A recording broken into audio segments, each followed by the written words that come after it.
ਹੁਣ ਉਹ ਕਹਿੰਦਾ ਆਪਣੇ ਜਿਹੜੇ ਦੇ ਮਾਨਸ ਨੇ ਉਹਨਾਂ ਨੂੰ ਕਹਿੰਦਾ ਜਾਓ ਉਹਨਾਂ ਜੋਗੀਆਂ ਨੂੰ ਲੈ ਕੇ ਆਓ। ਨਹੀਂ ਅਬਾਰੀ ਆਵਤ ਸੋ ਜੋਗੀ ਤਬੈ ਬੁਲਾਏ ਦੋ। ਹੁਣ ਜੋਗੀਆਂ ਨੂੰ ਬੁਲਾਇਆ ਦੋਵਾਂ ਨੂੰ, ਜੋਗੀ ਬੁਲਾਣ ਗਏ ਪਰ ਉਹ ਜੋਗੀ ਆ ਕੇ ਕਹਿੰਦੇ ਨੇ, ਕਹਿੰਦੇ ਬਾਲ ਗੁੰਦਾਈ ਉਹ ਜਿਹੜੇ ਦੋਵੇਂ ਬੈਠੇ ਨੇ ਨਾ ਸੰਤ ਉਹ ਅੰਦਰ ਨਹੀਂ ਆ ਰਹੇ, ਉੱਥੇ ਬਹਿਣਾ ਚਾਹੁੰਦੇ ਹਨ। ਕਹੋ ਤਿਨੇ ਕੋ ਆਨੋ ਜਾਈ ਪਹੁੰਚੇ ਸੋ ਸ੍ਰੀ ਗੁਰ ਜਹ ਥਾਈ। ਕਹਿੰਦੇ ਦੋ ਜੋਗੀਆਂ ਨੂੰ ਬੁਲਾਇਆ ਤੇ ਕਿਹਾ, ਕਹਿੰਦੇ ਜਾਓ, ਦੋਵਾਂ ਨੂੰ ਹੋਰ ਬੁਲਾਇਆ, ਜਾਓ ਜਾ ਕੇ ਜਗਤ ਦੇ ਸਾਈਂ ਬੈਠੇ ਨੇ ਗੁਰੂ ਨਾਨਕ ਦੇਵ ਜੀ, ਉਹਨਾਂ ਨੂੰ ਉੱਥੋਂ ਬੁਲਾ ਕੇ ਲਿਆਓ। ਦੋਹਰਾ ਚਲੋ ਅਤੀਤੋ ਉਠ ਅਬੈ ਬਾਲ ਗੁੰਦਾਈ ਥਾਨ। ਹੁਣ ਉਹ ਕਹਿੰਦੇ ਨੇ ਦੋਵੇਂ ਆਏ, ਕਹਿੰਦੇ ਹੇ ਸੰਤੋ, ਦੋਵੇਂ ਜੋਗੀ ਕਹਿੰਦੇ ਨੇ ਸਾਧੋ ਖੜੇ ਹੋਵੋ, ਬਾਲ ਗੁੰਦਾਈ ਦਾ ਡੇਰਾ ਹੈ ਅੰਦਰ, ਉਹ ਲੋਕਾਂ ਨੂੰ ਰੋਟੀ ਪਾਣੀ ਖਵਾਉਂਦਾ ਹੈ, ਚਲੋ ਤੁਸੀਂ ਉਹਦੇ ਡੇਰੇ ਤੇ ਜਾ ਕੇ ਬੈਠੋ। ਦੋਹਰਾ ਚਲੋ ਅਤੀਤੋ ਉਠ ਅਬੈ ਬਾਲ ਗੁੰਦਾਈ ਥਾਨ। ਬੈਠਣ ਕੋ ਮੰਦਰ ਭਲੇ ਸੁਖ ਸੋ ਹਵੈ ਗੁਜਰਾਨ। ਉਹਨਾਂ ਨੂੰ ਕਹਿੰਦੇ ਨੇ, ਕਹਿੰਦੇ ਉੱਥੇ ਚੱਲੋ, ਮਹਾਰਾਜ ਨੂੰ ਕਹਿ ਰਹੇ ਨੇ ਇਹ ਦੋਵੇਂ ਜੋਗੀ ਗੁਰੂ ਨਾਨਕ ਸਾਹਿਬ ਨੂੰ, ਉੱਥੇ ਚਲੋ, ਉੱਥੇ ਬੜੇ ਸੋਹਣੇ ਘਰ ਬਣਾਏ ਨੇ ਉਹਨੇ, ਘਰਾਂ ਵਿੱਚ ਰਵੋ, ਇੱਥੇ ਕਿੱਥੇ ਬਾਹਰ ਜਾੜ 'ਚ ਬੈਠੇ ਹੋ, ਅੰਦਰ ਜਾ ਕੇ ਸੁਖ ਪ੍ਰਾਪਤ ਕਰੋ। ਚੌਪਈ ਸ੍ਰੀ ਪ੍ਰਭ ਕਹਿਓ ਨਾ ਹਮ ਚਲ ਜਾਵਹਿ ਜਹੇ ਬੈਠੇ ਤਹ ਰਹਿਨ ਬਤਾਵਹਿ। ਮਹਾਰਾਜ ਕਹਿੰਦੇ ਸਾਨੂੰ ਨਾ ਦੱਸ ਮਕਾਨਾਂ ਦੀ, ਭਾਈ ਅਸੀਂ ਨਹੀਂ ਜਾਣਾ ਅੰਦਰ, ਜਿੱਥੇ ਬੈਠੇ ਆ ਅਸੀਂ ਇੱਥੇ ਹੀ ਰਾਤ ਗੁਜ਼ਾਰਨੀ ਹੈ। ਚਹੀਏ ਨਿਤ ਅਤੀਤ ਕੋ ਐਸੀ ਆਏ ਜੋ ਬਨੇ ਬਿਤਾਵ ਹੈ ਤੈਸੀ। ਮਹਾਰਾਜ ਕਹਿੰਦੇ ਜੋਗੀ ਜਿਹੜਾ ਹੁੰਦਾ ਨਾ ਫਕੀਰ, ਫਕੀਰ ਨੂੰ ਐਵੇਂ ਹੀ ਰਹਿਣਾ ਚਾਹੀਦਾ। ਆਮ ਪੰਜਾਬੀ 'ਚ ਕਹਾਵਤ ਹੈ, ਸਾਧ ਨੂੰ ਕੀ ਸਵਾਦਾਂ ਦਾ। ਜਿਹੜਾ ਸਾਧ ਹੀ ਹੋ ਗਿਆ, ਫਕੀਰ ਹੀ ਹੋ ਗਿਆ, ਉਹਨੂੰ ਕੀ ਸਵਾਦਾਂ ਦਾ ਰਹਿ ਗਿਆ। ਫਿਰ ਜੇ ਹਜੇ ਤੇ ਸਵਾਦ ਨੇ ਫਿਰ ਸਾਧ ਕਾਹਦਾ। ਬਾਣੀ ਦੇ ਵਿੱਚ ਮਹਾਰਾਜ ਕਹਿੰਦੇ ਵੀ ਨੇ, ਭਾਈ ਗੁਰਦਾਸ ਜੀ ਵੀ ਕਹਿੰਦੇ ਨੇ, ਜਿਹੜਾ ਸਾਧ ਹੁੰਦਾ ਹੈ ਨਾ, ਸਾਧ ਨੇ ਜਦੋਂ ਆਪਣੇ ਸਰੀਰ ਨੂੰ ਸਾਧ ਲੈਣਾ ਹੈ, ਉਹੀ ਸਾਧ ਬਣਦਾ ਹੈ। ਸਾਧ ਦੀ ਪਦਵੀ ਕੋਈ ਛੋਟੀ ਨਹੀਂ ਹੈ। ਹੁਣ ਮਹਾਰਾਜ ਕਹਿੰਦੇ ਇੱਥੇ ਹੀ ਬਾਹਰ ਬੈਠੇ ਆ, ਫਕੀਰ ਨੂੰ ਐਵੇਂ ਹੀ ਚਾਹੀਦਾ ਹੈ, ਜਿੱਥੇ ਰਾਤ ਹੋ ਜਾਏ ਉੱਥੇ ਹੀ ਗੁਜ਼ਾਰ ਲੈਣੀ ਚਾਹੀਦੀ ਹੈ। ਬਾਲ ਗੁਦਾਈ ਢਿਗ ਪੁਨ ਜਾਏ ਜਾਏ ਬਤਾਇਓ ਨਹਿ ਸੋ ਆਏ। ਉਹ ਦੋਵੇਂ ਜਣੇ ਇਕੱਠੇ ਹੋ ਕੇ ਗਏ, ਬਾਲ ਗੁੰਦਾਈ ਨੂੰ ਦੱਸਿਆ ਅਸੀਂ ਗਏ ਸੀ ਉਹਦੇ ਕੋਲ, ਉਹ ਤੇ ਆਉਂਦੇ ਹੀ ਨਹੀਂ, ਉਹ ਅੰਦਰ ਤੇਰੇ ਡੇਰੇ 'ਚ ਨਹੀਂ ਆਉਣਾ ਚਾਹੁੰਦੇ।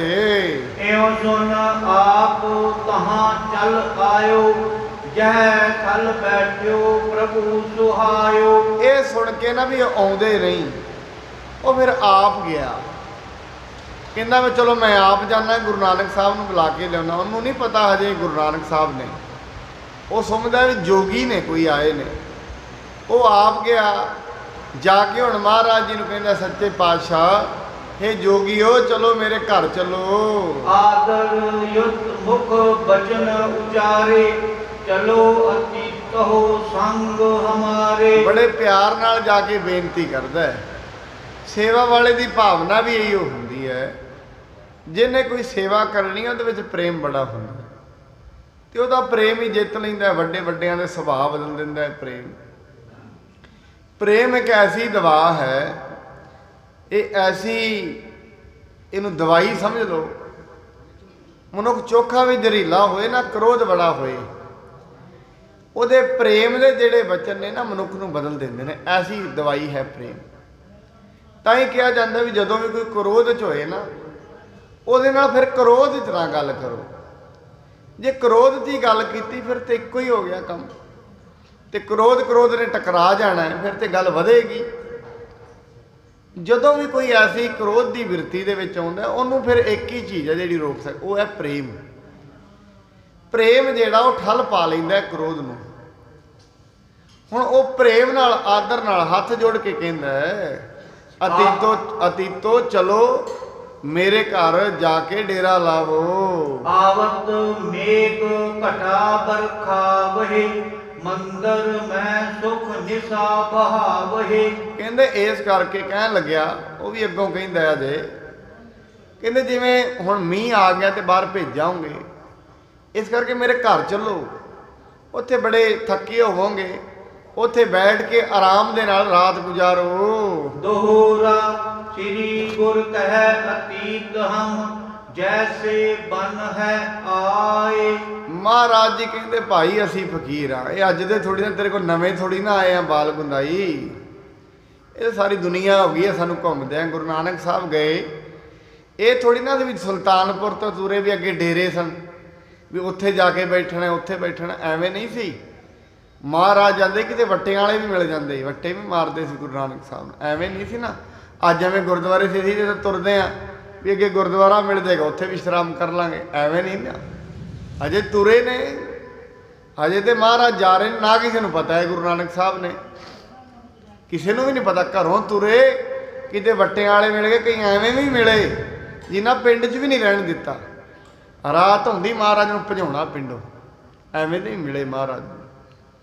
ਹੁਣ ਉਹ ਕਹਿ ਰਿਹਾ ਹੈ ਮਹਾਰਾਜ ਜੀ ਨੂੰ, ਮਹਾਰਾਜ ਇੱਥੇ ਤੇ ਮਹਾਰਾਜ ਕੋ ਕਹਿੰਦੇ ਨੇ ਭਾਈ ਅਸੀਂ ਫਕੀਰ ਹਾਂ, ਸਾਨੂੰ ਐਵੇਂ ਹੀ ਬਣਦਾ ਹੈ, ਅਸੀਂ ਜਿੱਥੇ ਰਾਤ ਪੈ ਜਾਂਦੀ ਹੈ ਉੱਥੇ ਹੀ ਰਹਿ ਜਾਂਦੇ ਹਾਂ। ਸੁਖ ਦੁਖ ਸੁਖ ਸਮ ਉਰ ਜਾਣ ਕੈ, ਸਮਾ ਦੇਖ ਗੁਜ਼ਰਾਏ। ਮਹਾਰਾਜ ਕਹਿੰਦੇ ਇੱਥੇ ਦੁੱਖ ਤੇ ਸੁੱਖ ਨੂੰ ਬਰਾਬਰ ਹੀ ਸਮਝਦੇ ਹਾਂ।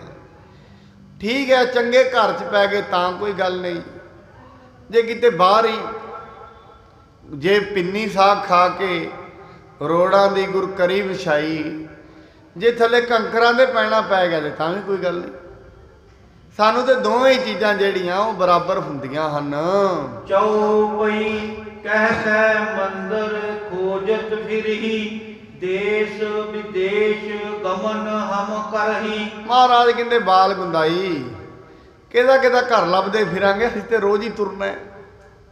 ਇਹ ਕੋਈ ਪਹਿਲਾ ਦਿਨ ਥੋੜੀ ਨਾ, 4 ਉਦਾਸੀਆਂ ਕੀਤੀਆਂ ਮਹਾਰਾਜ ਜੀ ਨੇ, ਕਿਤੇ ਕਿਤੇ ਇੱਥੋਂ ਤਾਂ ਹੀ ਨਹੀਂ, ਘਰੋਂ 2-2, 3-3 ਹਜ਼ਾਰ ਕਿਲੋਮੀਟਰ ਗੁਰੂ ਨਾਨਕ ਸਾਹਿਬ ਜਿੱਦਣ ਇਹ ਪੰਥ ਚੱਲਿਆ, ਜਿਹਦੇ ਅਸੀਂ ਪੈਰੋਕਾਰ ਅੱਜ ਬੈਠੇ ਹਾਂ, ਜਿਨ੍ਹਾਂ ਦੀ ਜਿਹੜੇ ਨੀਂਹ ਤੇ ਇਹ ਗੁਰਦੁਆਰਾ ਸਾਹਿਬ ਖਲੋਤਾ, ਇਹਦੀ ਨੀਂਹ ਬੜੀ ਤਕੜੀ ਹੈ।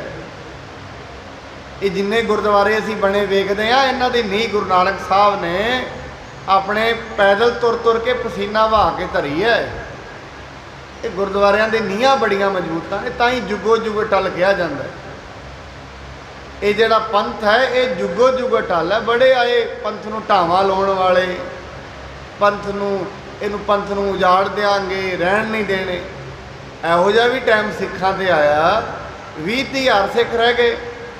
ਇਹੋ ਜਿਹਾ ਵੀ ਸਮਾਂ ਆਇਆ 40-40 ਹਜ਼ਾਰ ਸਿੱਖ ਇੱਕ ਦਿਨ 'ਚ ਹੀ ਕਤਲ ਹੋ ਗਿਆ, ਇਹੋ ਜਿਹਾ ਵੀ ਆਇਆ। ਸੋ ਇਹ ਤੇ ਐਵੇਂ ਹੀ ਚੱਲਿਆ ਸਮਾਂ ਮਹਾਰਾਜ ਨੇ। ਪਰ ਗੁਰੂ ਸਾਹਿਬ ਨੇ ਜਿਹੜੀ ਨੀਂਹ ਧਰੀ ਹੈ ਨਾ ਸਿੱਖ ਪੰਥ ਦੀ, ਇਹ ਕੋਈ ਲੋਭ ਲਾਲਚ ਦੇ ਉੱਤੇ ਨਹੀਂ ਧਰੀ, ਨਰੋਲ ਨਹੀਂ ਹੈ। ਨਾਨਕ ਨਿਰਮਲ ਪੰਥ ਚਲਾਇਆ, ਇਹਦੇ ਅੰਦਰ ਮੈਲ ਕੋਈ ਨਹੀਂ। ਇਸ ਪੰਥ ਦੀ ਜਿਹੜੀ ਨੀਂਹ ਹੈ ਉਹ ਨਿਰਮਲ ਹੈ, ਇਹਦੇ ਵਿੱਚ ਕਿਸੇ ਦੀ ਕੋਈ ਨਾ ਕਿਸੇ ਦੀ ਵਡਿਆਈ ਕੀਤੀ। ਮਹਾਰਾਜ ਮੇਰੇ ਸਤਿਗੁਰੂ ਨੇ ਕਦੀ ਕਿਸੇ ਦੀ ਵਡਿਆਈ ਨਹੀਂ ਕੀਤੀ, ਉਹਦਾ ਪੈਸਾ ਵੇਖ ਕੇ ਤੇ ਕਿਸੇ ਦਾ ਘਾਟਾ ਵੇਖ ਕੇ ਉਹਨੂੰ ਕਦੀ ਮਾੜੇ ਬਚਨ ਨਹੀਂ ਕਹੇ। ਸੱਚ ਕਿਹਾ ਜਦੋਂ ਤੇ ਬੋਲੀਏ, ਸੱਚ ਧਰਮ ਝੂਠ ਨਾ ਬੋਲੀਏ, ਜੋ ਗੁਰ ਦੱਸੈ ਵਾਟ ਮੁਰੀਦਾਂ ਜੂਰੀਐ। ਇਹ ਗੁਰੂ ਨਾਨਕ ਸਾਹਿਬ ਦਾ ਨਾਰਾ ਸੀ। ਮਹਾਰਾਜ ਕਹਿੰਦੇ ਭਈ ਅਸੀਂ ਤੇ ਬੜੀ ਦੂਰ ਦੂਰ ਜਾਣਾ ਹੈ। ਬਾਬਾ ਦੇਖਿਆ ਧਿਆਨ ਤਾਰ ਜਲਦੀ ਸਭ ਪ੍ਰਿਥਵੀ ਦੇ ਸਿਆਈ, ਜਲਦੀ ਹੋਈ ਸਾਨੂੰ ਧਰਤੀ ਦਿਸ ਰਹੀ ਹੈ। ਬੜੀ ਦੂਰ ਦੂਰ ਜਾਣਾ ਬਾਲ ਗੁੰਦਾਈ, ਕਿਹੜੇ ਕਿਹੜੇ ਪਿੰਡ ਜਾਵਾਂਗੇ, ਕਿਹਦੇ ਕਿਹਦੇ ਘਰ ਲੱਭਦੇ ਫਿਰਾਂਗੇ। ਜਹਾਂ ਬੈਸੇ ਤਹ ਦੇਤ ਬਿਤਾਏ, ਅਮਰੋ ਮਤਾ ਸਦਾ ਇਹ ਭਾਏ। ਅਸੀਂ ਤੇ ਜਿੱਥੇ ਬੈਠਦੇ ਆ ਉੱਥੇ ਹੀ ਰਾਤ ਗੁਜ਼ਾਰ ਦਿੰਦੇ ਆ ਰੱਬ ਦੀ ਕੀਰਤਨ 'ਚ। ਰੱਬ ਦੀ ਸਿਫਤ ਸਲਾਹ ਕਰਦੇ ਆ, ਐਵੇਂ ਹੀ ਦਿਨ ਗੁਜ਼ਰ ਜਾਂਦਾ ਹੈ। ਬਾਲ ਗੁੰਦਾਈ ਬਚਨ ਅਲਾਇਆ, ਪੁਰਖ ਅਲੇਖ ਕਰਹਿ ਜੋ ਦਾਇਆ। ਕਹਿੰਦੇ ਅਸਲ ਦੇ ਵਿੱਚ ਬਾਲ ਗੁੰਦਾਈ ਸਿਆਣਾ ਸੀ। ਉਹ ਹੱਥ ਜੋੜ ਕੇ ਕਹਿਣ ਲੱਗਿਆ, ਹੇ ਜੋਗੀ ਜੀ, ਚਲੋ ਰਹਿੰਦੇ ਨੇ ਤੁਸੀਂ ਐਵੇਂ, ਪਰ ਦਇਆ ਤੇ ਕਰੋ। ਤੁਹਾਨੂੰ ਸਮਾਜ ਤੇ ਦਇਆ ਕਰਨੀ ਚਾਹੀਦੀ ਹੈ। ਚਲੋ ਦਇਆ ਕਰਕੇ ਹੀ ਮੇਰੇ ਘਰ ਦੇ ਅੰਦਰ ਚੱਲੋ। ਦੇਵੈ ਜਬ ਸਮਾਜ ਸੁਖ ਦਾਏ, ਨਹੀਂ ਨਿਰਾਦਰ ਤਿਨ ਬਨ ਆਏ। ਕਹਿੰਦੇ ਅਸਲ ਦੇ ਵਿੱਚ ਜਦੋਂ ਕੋਈ ਆਦਰ ਦੇਵੇ ਨਾ, ਫਿਰ ਨਿਰਾਦਰ ਨਹੀਂ ਕਰਨਾ ਚਾਹੀਦਾ। ਚਲੋ ਮੈਂ ਤੁਹਾਨੂੰ ਆਪਣੇ ਘਰ ਦੇ ਵਿੱਚ ਲੈ ਜਾਣਾ ਚਾਹੁੰਦਾ, ਇਹਦਾ ਆਦਰ ਕਰੋ। ਮੇਰੀ ਜਿਹੜੀ ਇਹ ਭੇਟਾ ਹੈ ਘਰ ਦੇ ਵਿੱਚ ਰੱਖਣ ਦੀ, ਇਹਦੀ ਨਿਰਾਦਰੀ ਮਤ ਕਰੋ। ਸਰਬ ਨਿਰੰਜਨ ਕੇਰ ਪਤਾਰਤ, ਭਲੀ ਭਲੀ ਬਾਤ ਕਰਨਾ ਪਰ ਸਾਵਰਥ। ਕਹਿੰਦੇ ਅਸਲ ਦੇ ਵਿੱਚ ਇਹ ਗੱਲ ਪਤਾ ਵੀ ਕੀ ਹੈ, ਜਿਹੜੇ ਮੇਰੇ ਕੋਲ ਵੀ ਘਰ ਨੇ, ਕਿੱਡਾ ਦੀਨ ਹੋ ਕੇ ਬੇਨਤੀ ਕਰਦਾ। ਜਿਹੜੇ ਮੇਰੇ ਕੋਲ ਵੀ ਬਣਿਆ ਮੇਰਾ ਘਰ, ਉਹ ਕਿਹੜਾ ਮੇਰਾ ਥੋੜੀ ਨਾ, ਉਹ ਤੇ ਰੱਬ ਦਾ। ਇਸ ਕਰਕੇ ਮੇਰੇ ਘਰ ਨੂੰ ਚੱਲ ਕੇ ਭਾਗ ਲਓ। ਇਸ ਪ੍ਰਕਾਰ ਕਹਿ ਬਾਲ ਉਦਾਈ, ਲੇਕਰ ਸੰਗ ਚੱਲਿਓ ਸੁਖਦਾਈ। ਹੁਣ ਇਹੋ ਜਿਹੇ ਬਚਨ ਉਹਨੇ ਗੁਰੂ ਸਾਹਿਬ ਨੂੰ ਕਹੇ, ਗੁਰੂ ਸਾਹਿਬ ਨੂੰ ਮੋਹ ਲਿਆ। ਕਿਉਂਕਿ ਪਰਮਾਤਮਾ ਜਿਹੜਾ ਵਸ ਹੁੰਦਾ ਨਾ, ਗੁਰੂ, ਕਈ ਵਾਰੀ ਬੇਨਤੀ ਕੀਤੀ ਹੈ, ਗੁਰੂ ਨੂੰ ਜੇ ਰਿਝਾਉਣਾ ਹੈ, ਗੁਰੂ ਨੂੰ ਖੁਸ਼ ਕਰਨਾ ਹੈ। ਗੁਰੂ ਖੁਸ਼ ਅਸਲ ਦੇ ਵਿੱਚ ਕੋਈ ਵੱਡੇ ਪਦਾਰਥਾਂ ਨਾਲ ਨਹੀਂ ਹੁੰਦਾ। ਗੁਰੂ ਤੇ ਖੁਸ਼ ਤੇ ਮਾੜੀ ਜੀ ਗੱਲ ਤੋਂ ਹੋ ਜਾਂਦਾ ਬਸ, ਜੇ ਤੇ ਖੁਸ਼ੀ ਆਉਣੀ ਹੋਏ। ਮਹਾਰਾਜ ਕਹਿੰਦੇ ਨੇ ਅਸਲ ਦੇ ਵਿੱਚ ਖੁਸ਼ੀ ਜੇ ਲੈਣੀ ਹੈ ਨਾ ਗੁਰੂ ਦੀ, ਤੇ ਗੁਰੂ ਨੂੰ ਪਿਆਰ ਦੇ ਨਾਲ, ਬਸ ਆਪਣੇ ਆਪ ਨੂੰ ਦੀਨ ਸਮਝ ਕੇ, ਜਦੋਂ ਵੀ ਗੁਰਦੁਆਰਾ ਸਾਹਿਬ ਮਨੁੱਖ ਆਏ, ਬਸ ਦੀਨ ਹੋ ਕੇ ਆਏ ਵੀ ਮਹਾਰਾਜ ਮੇਰੇ ਕੋਲ ਕੁਝ ਨਹੀਂ, ਮੇਰਾ ਮੁਝ ਮੈਂ ਕਿਛ ਨਹੀਂ, ਇਹ ਕਹਿ ਕੇ ਆਏ। ਜਿੱਦਣ ਵੀ ਗੁਰਦੁਆਰੇ ਆ ਰਹੇ ਆ ਮੱਥਾ ਟੇਕਣ, ਬਸ ਇਹ ਸਮਝ ਕੇ ਆਏ, ਨਾ ਤੇ ਮੈਂ ਕੋਈ ਅਫਸਰ ਆ ਤੇ ਨਾ ਮੈਂ ਬਹੁਤਾ ਪੜ੍ਹਿਆ ਲਿਖਿਆ। ਇੱਥੇ ਇਹ ਨਹੀਂ ਜੇ ਮੇਰੇ ਕੋਲ ਉਪਾਧੀ ਰੱਬ ਨੇ ਕੋਈ ਦਿੱਤੀ ਹੈ, ਜੇ ਕੁਝ ਦਿੱਤਾ ਹੈ, ਵਿਖਾਉਣ ਨਾ ਆਏ ਗੁਰਦੁਆਰੇ, ਨਾ ਗੁਰੂ ਨੂੰ ਤੇ ਨਾ ਸੰਗਤ ਨੂੰ। ਇਹ ਨਾ ਵਿਖਾਉਣ ਆਏ ਕਦੀ।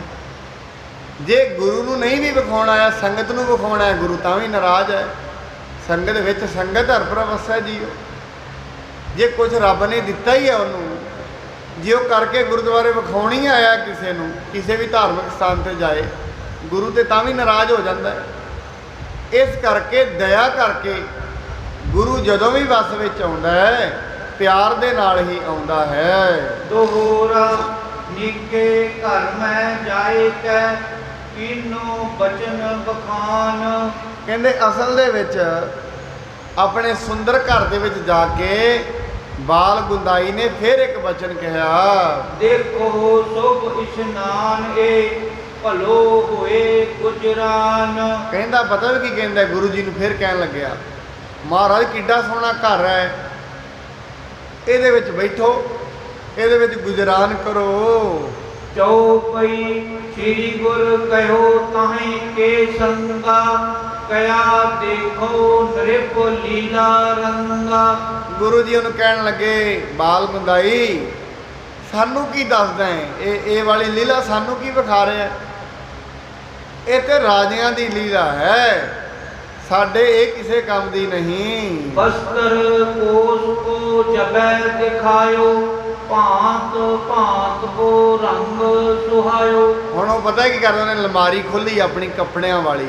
ਅਮੀਰ ਤੇ ਹੋਈ ਸੀ ਬਾਲ ਗੁੰਦਾਈ, ਗੁਰੂ ਜੀ ਨੂੰ ਕੱਪੜਿਆਂ ਵਾਲੀ ਅਲਮਾਰੀ ਵਿਖਾ ਰਿਹਾ। ਮਹਾਰਾਜ ਵੇਖੋ ਕਿੰਨੇ ਕੱਪੜੇ ਨੇ, ਭਾਂਤ ਭਾਂਤ ਦੇ ਕੱਪੜੇ ਨੇ, ਪਾਓ ਅਤੇ ਤੁਸੀਂ ਇੱਥੇ ਹੀ ਰਵੋ। ਬਹੁਰੂ ਬਚਨ ਬਨਿਓ ਗੁਣ ਖਾਨੀ, ਸਰਬ ਰਾਜ ਲੀਲਾ ਹਮ ਜਾਨੀ। ਫਿਰ ਗੁਰੂ ਸਾਹਿਬ ਜੀ ਨੇ ਬਚਨ ਕੀਤਾ, ਕਹਿੰਦੇ ਬਾਲ ਗੁੰਦਾਈ ਇਹ ਤੇਰੀ ਰਾਜਿਆਂ ਵਾਲੀ ਜਿਹੜੀ ਲੀਲਾ ਹੈ ਅਸੀਂ ਜਾਣ ਲਈ ਹੈ। ਬਾਜ ਸਾਲ ਮੈਂ ਜਬ ਲੈ ਗਇਓ, ਭਲੇ ਤੁਰੰਗ ਦਿਖਾਵਤ ਭਇਓ। ਫਿਰ ਗੁਰੂ ਜੀ ਨੂੰ ਲੈ ਗਿਆ ਬਾਜਸ਼ਾਲ 'ਚ, ਜਿੱਥੇ ਬਾਜ ਰੱਖੇ ਹੋਏ ਸੀ। ਫਿਰ ਘੋੜਿਆਂ ਵਾਲੀ ਥਾਂ ਤੇ ਰਾ ਗਿਆ, ਜਿੱਥੇ ਘੋੜੇ ਰੱਖੇ ਹੋਏ ਸਨ। ਇਹ ਸਾਰੀਆਂ ਚੀਜ਼ਾਂ ਗੁਰੂ ਜੀ ਨੂੰ ਵਿਖਾ ਰਿਹਾ ਹੈ। ਗੁਰੂ ਕਹਿ ਸੁਣ ਬਾਲ ਗੁੰਦਾਈ, ਇਹ ਲੀਲਾ ਰਾਜਨ ਬਨ ਆਈ। ਮਹਾਰਾਜ ਕਹਿੰਦੇ ਸਾਰਾ ਕੁਝ ਵੇਖ ਕੇ ਬਾਲ ਗੁੰਦਾਈ, ਇਹ ਜਿਹੜੀਆਂ ਚੀਜ਼ਾਂ ਨੇ ਭਾਈ ਇਹ ਰਾਜਿਆਂ ਨੂੰ ਚੰਗੀਆਂ ਲੱਗਦੀਆਂ ਨੇ, ਫਕੀਰਾਂ ਨੂੰ ਨਹੀਂ। ਹਵੈ ਅਤੀਤ ਸਭ ਤਜੈ ਸਮਾਜਾ, ਇਨੈ ਬਿਲੋਕਨ ਕਿਆ ਹਮ ਕਾਜਾ। ਮਹਾਰਾਜ ਕਹਿੰਦੇ ਅਸੀਂ ਤੇ ਸਾਰਾ ਕੁਝ ਛੱਡ ਕੇ ਹੀ ਆਏ ਆ ਘਰ। ਮਹਾਰਾਜ ਕਿਹੜਾ ਕੋਈ ਘੱਟ ਅਮੀਰ ਘਰ ਤੋਂ ਸਨ, ਜਿਨ੍ਹਾਂ ਦਾ ਪਿਤਾ ਪਟਵਾਰੀ ਹੋਏ ਤੇ ਅੱਜ ਦੇ ਪਟਵਾਰੀ ਨਾਲੋਂ ਉਦੋਂ ਦੇ ਪਟਵਾਰੀ ਦੀ ਜਿਹੜੀ ਵੈਲਿਊ ਬੜੀ ਤਕੜੀ ਸੀ। 45-50 ਪਿੰਡਾਂ ਦੇ ਪਟਵਾਰੀ ਸੱਚੇ ਪਾਤਸ਼ਾਹ ਦੇ ਪਿਤਾ ਜੀ ਤੇ ਆਪ ਮੋਦੀ ਖਾਨੇ ਦੇ ਵਿੱਚ ਬੜੀ ਵੱਡੀ ਪੋਸਟ ਤੇ ਸਨ।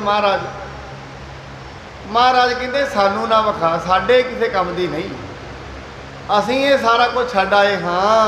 ਆਤਮ ਗਿਆਨ ਮਾਨ ਬਿਨ ਹੋਣਾ, ਸਿਮਰਨ ਨਾਮ ਸੰਤ ਧਨ ਭਾਉਣਾ।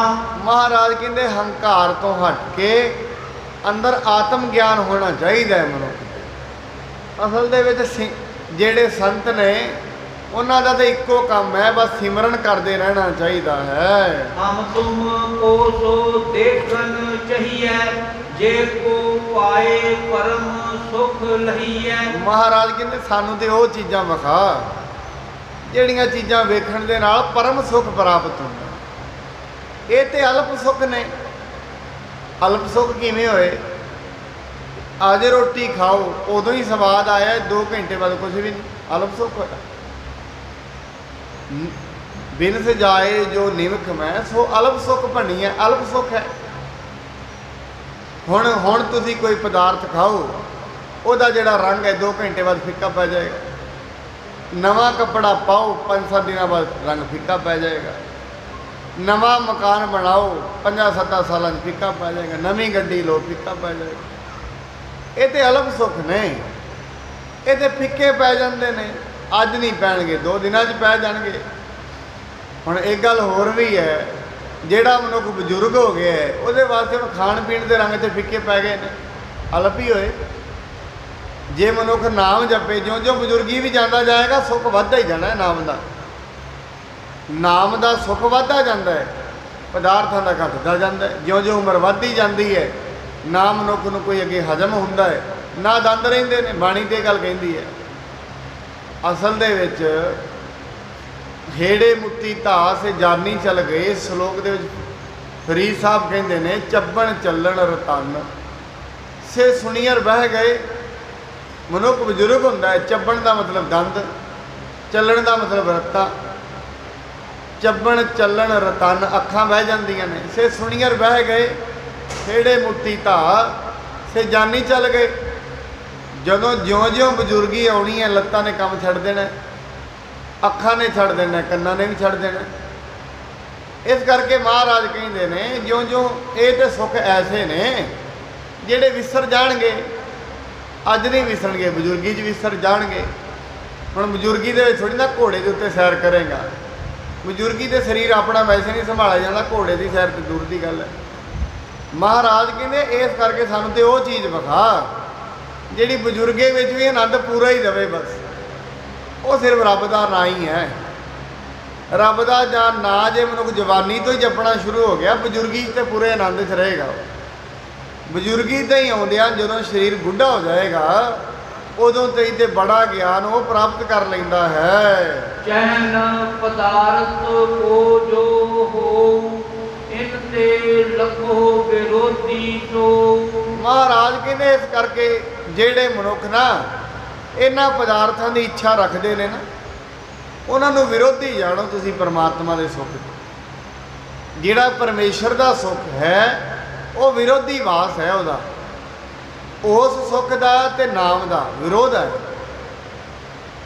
ਇਸ ਕਰਕੇ ਜਿਹਦੇ ਕੋਲ ਦੁਨਿਆਵੀ ਸੁੱਖ ਹੁੰਦੇ ਨੇ, ਬੜਾ ਮੁਸ਼ਕਲ ਹੀ ਹੁੰਦਾ ਉਹਦੇ ਕੋਲ ਪਰਮੇਸ਼ਰ ਦਾ ਨਾਮ ਵੀ ਹੋਵੇ, ਬਹੁਤ ਘੱਟ ਹੁੰਦਾ। ਕਦੇ ਕਦੇ ਕੋਈ ਰਾਜਾ, ਕੋਈ ਧਨਵਾਨ ਮਨੁੱਖ ਕਦੀ ਰੱਬ ਦਾ ਸੰਤ ਹੋਇਆ ਕਰਦਾ ਹੈ। ਜਿਵੇਂ ਈਸਾ ਮਸੀਹ ਕਹਿੰਦੇ ਨੇ, ਮੈਂ ਇੱਕ ਚੀਜ਼ ਤੇ ਮੰਨ ਸਕਦਾ, ਵੀ ਘੋੜਾ ਜਿਹੜਾ ਹੈ ਉਹ ਸੂਈ ਦੇ ਨੱਕੇ 'ਚੋਂ ਨਿਕਲ ਗਿਆ। ਮੈਂ ਮੰਨ ਲਾ ਊਂਠ ਜਿਹੜਾ ਹੈ ਸੂਈ ਦੇ ਨੱਕੇ 'ਚੋਂ ਨਿਕਲ ਗਿਆ, ਮੈਂ ਇਹ ਗੱਲ ਮੰਨ ਸਕਦਾ। ਕਹਿੰਦੇ ਇੱਕ ਬਹੁਤ ਧਨਵਾਨ ਮਨੁੱਖ ਬੜਾ ਵੱਡਾ ਰੱਬ ਦਾ ਭਗਤ ਬਣ ਗਿਆ, ਇਹ ਮੰਨਣਾ ਮੇਰੇ ਵਾਸਤੇ ਬੜਾ ਔਖਾ ਹੈ। ਇਹ ਈਸਾ ਮਸੀਹ ਕਹਿੰਦੇ ਨੇ। ਇਹ ਬੜਾ ਮੁਸ਼ਕਲ ਹੁੰਦਾ ਹੈ ਜਦੋਂ ਦੁਨਿਆਵੀ ਪਦਾਰਥ ਆਉਂਦੇ ਨੇ। ਕੋਈ ਵਿਰਲਾ ਹੀ ਮਨੁੱਖ ਹੁੰਦਾ ਹੈ ਜਿਹਦੀ ਜਿਹੜੀ ਬਿਰਤੀ ਹੈ ਉਹਦੇ ਵਿੱਚ ਫਰਕ ਨਹੀਂ ਪੈਂਦਾ। ਨਹੀਂ, ਆਮ ਕਰਕੇ ਮਹਾਰਾਜ ਤੇ ਬਾਣੀ ਤੇ ਕਹਿੰਦੇ ਨੇ ਜਦੋਂ ਸੁੱਖ ਆਉਂਦਾ ਹੈ ਉਹ ਫਿਰ ਸਾਰਾ ਕੁਝ ਹੀ ਵਿਸਾਰ ਦਿੰਦਾ ਹੈ। ਤਾਂ ਹੀ ਮਹਾਰਾਜ ਨੇ ਨਾ ਬਾਣੀ ਦੇ ਵਿੱਚ ਸੁੱਖ ਨੂੰ ਰੋਗ ਹੀ ਕਹਿ ਦਿੱਤਾ। ਕਿੱਡੀ ਵੱਡੀ ਗੱਲ ਹੈ ਇਹ, ਕੋਈ ਛੋਟੀ ਗੱਲ ਨਹੀਂ। ਜੇ ਵਿਚਾਰਸ਼ੀਲ ਮਨੁੱਖ ਹੋਏਗਾ ਨਾ, ਇਹ 'ਤੇ ਵਿਚਾਰ ਕਰੇਗਾ ਵੀ ਮਹਾਰਾਜ ਤੁਹਾਡੇ ਧਰਮ ਦੇ ਵਿੱਚ ਸੁੱਖ ਨੂੰ ਹੀ ਰੋਗ ਕਹਿ ਦਿੱਤਾ, ਫਿਰ ਅਸੀਂ ਕਿਉਂ ਪ੍ਰਾਪਤ ਕਰੀਏ ਐਸਾ ਧਰਮ। ਵੈਸੇ ਇਹਦੀ ਬੜੀ ਗੰਭੀਰਤਾ ਨਾਲ ਵਿਚਾਰ ਕਰਨ ਦੀ ਲੋੜ ਹੈ, ਫਿਰ ਕਦੀ ਇਹਦੀ ਵਿਚਾਰ ਕਰਾਂਗੇ। ਮਹਾਰਾਜ ਨੂੰ ਕਹਿ ਰਹੇ ਨੇ ਜਿਹੜੇ ਮਨੁੱਖ ਦੁਨਿਆਵੀ ਪਦਾਰਥਾਂ ਦੀ ਸਿਰਫ ਇੱਛਾ ਰੱਖਦੇ ਨੇ ਉਹਨਾਂ ਦੇ ਵਿੱਚ ਨਾਮ ਦੇ ਵਿੱਚ ਵਿਰੋਧ ਪੈਦਾ ਹੋ ਜਾਂਦਾ ਹੈ। ਸੁਣ ਕੇ ਅਚਰਜ ਮਨ ਮਹਿਮਾਨਾ, ਬਾਲ ਗੁੰਦਾਈ ਬਚਨ ਬਖਾਨਾ। ਕਹਿੰਦੇ ਫਿਰ ਜਦੋਂ ਬਾਲ ਗੁੰਦਾਈ ਨੇ ਬਚਨ ਸੁਣਿਆ ਨਾ, ਉਹਦੇ ਮਨ ਵਿੱਚ ਬੜੀ ਹੈਰਾਨਗੀ ਹੋਈ ਵੀ ਕਮਾਲ ਹੋ ਗਈ, ਇਹ ਜਿਹੜਾ ਸੰਤ ਹੈ ਇਹ ਬਹੁਤ ਮਹਾਨ ਬਾਤਾਂ ਕਰ ਰਿਹਾ ਹੈ। ਦੋਹਰਾ ਕਹਿਓ ਅਤੀਤੋ ਨਾਮ ਨਿਜ, ਕਿਤ ਆਏ ਕਿਤ ਜਾਏ। ਹੁਣ ਹੈਰਾਨ ਹੋ ਗਿਆ ਐਸੇ ਵਿਚਾਰ ਸੁਣ ਕੇ।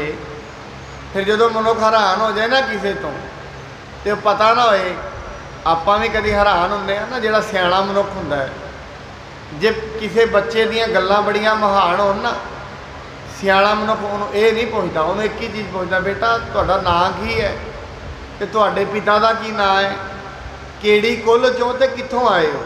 ਸਿਆਣਾ ਮਨੁੱਖ ਐਵੇਂ ਪੁੱਛੇਗਾ, ਗੱਲਾਂ ਬੜੀਆਂ ਮਹਾਨ ਨੇ। ਇਹ ਗੱਲ ਫਿਰ ਬਾਲ ਗੁੰਦਾਈ ਪੁੱਛਦਾ, ਹੈਰਾਨ ਹੋ ਗਿਆ। ਕਹਿੰਦਾ ਵੀ ਹੇ ਸੰਤੋ, ਤੁਸੀਂ ਕੌਣ ਹੋ, ਤੁਹਾਡਾ ਨਾਮ ਕੀ ਹੈ ਤੇ ਕਿਸ ਸਥਾਨ ਤੋਂ ਤੁਸੀਂ ਆਏ ਹੋ। ਉੱਤਮ ਭੇਖ ਸਰੀਰ ਮਹਿ, ਹੈ ਸੁਭ ਤੋਰ ਸੁਭਾਏ। ਤੁਹਾਡੇ ਜਿਹੜਾ ਭੇਖ ਤੁਸੀਂ ਬਣਾਇਆ ਬੜਾ ਉੱਤਮ ਹੈ। ਤੇ ਅਗਲੀ ਗੱਲ ਬੜੀ ਸੋਹਣੀ ਕਹਿੰਦਾ ਹੈ, ਕਹਿੰਦੇ ਹੇ ਸੰਤੋ ਤੁਹਾਡਾ ਸੁਭਾਅ ਬੜਾ ਚੰਗਾ ਹੈ, ਕਿਉਂਕਿ ਮਿੱਠ ਬੋਲਣਾ ਜੀ ਔਰ ਸੱਜਣ ਸੁਆਮੀ ਮੋਰਾ। ਮੇਰਾ ਜਿਹੜਾ ਗੁਰੂ ਹੈ ਮਿੱਠ ਬੋਲਣਾ ਹੈ, ਬੜਾ ਦਇਆ ਦਾ ਘਰ ਹੈ ਗੁਰੂ, ਦਇਆ ਦਾ ਸਾਗਰ ਹੈ। ਜਿਹੜੇ ਦਇਆ ਦੇ ਨਾਲ ਬੜੇ ਪ੍ਰੇਮ ਨਾਲ ਗੁਰੂ ਨੂੰ ਯਾਦ ਕਰਦੇ ਨੇ ਨਾ, ਗੁਰੂ ਬੜੇ ਪ੍ਰੇਮ ਦੇ ਨਾਲ ਉਹਨਾਂ ਨੂੰ ਮਿਲਦਾ, ਬੜੇ ਪ੍ਰੇਮ ਦੇ ਨਾਲ ਜਿਹੜੇ ਯਾਦ ਕਰਦੇ ਨੇ।